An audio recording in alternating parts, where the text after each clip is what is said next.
2023, Turning Point USA, which is the main 501c3 nonprofit organization, transferred $664,572 to Turning Point Action, which is the 501c4 nonprofit. This transfer was reported as reimbursement of event expenses. Turning Point Action then turned around and transferred almost the exact same amount, $650,000, to Turning Point PAC, which is another shell company I haven't even talked about yet. Now, this is not necessarily illegal, but it looks really suspicious. It looks like you are taking in tax-exempt donations at Turning Point USA and then funneling the money through your shell companies to your PAC that you can then spend on political campaigns because of less accounting restrictions.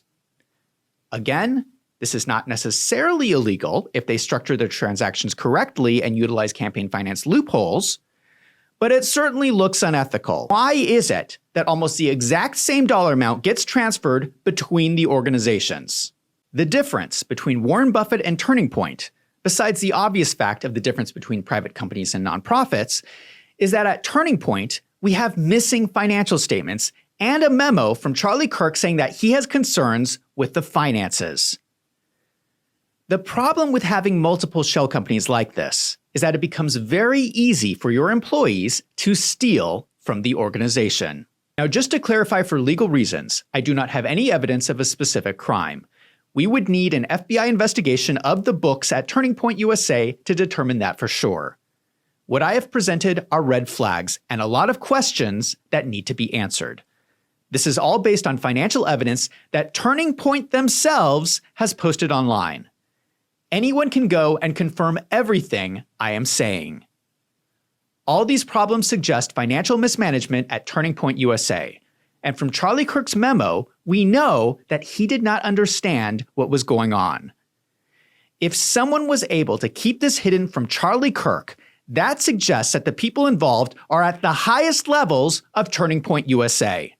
I will repeat, because I know that a lot of people do not want to believe this.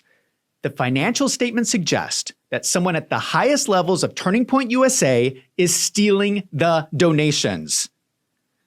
I don't understand why no one is looking into this. Erika Kirk has been the CEO for 2 months, and she needs to start answering questions. I keep coming back to the statement from Warren Buffett's lawyer. When he was looking at the diagram of all the shell companies, he said, "There's got to be an indictment in there somewhere." Now I want to hear from you. With everything that I've explained, do you think that Turning Point USA is doing something shady?